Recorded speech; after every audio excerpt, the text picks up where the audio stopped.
Sizoshaya khona lapho esikhona enkosini zithenele izindlu. Umntwana-ke wakwaphinda angene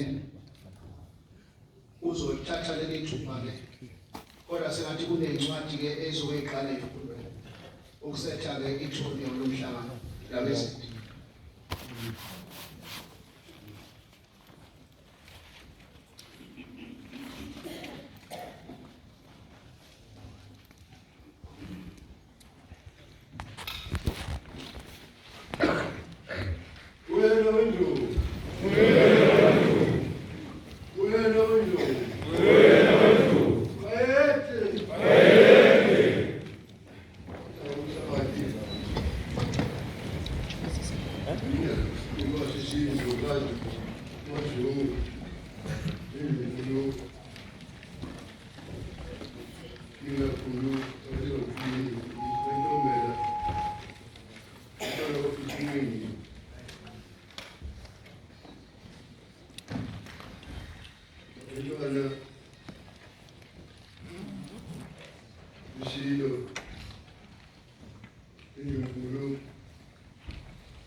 Sinabantwana abantwana nowadi ophethe ihlelo umntwana sosuthu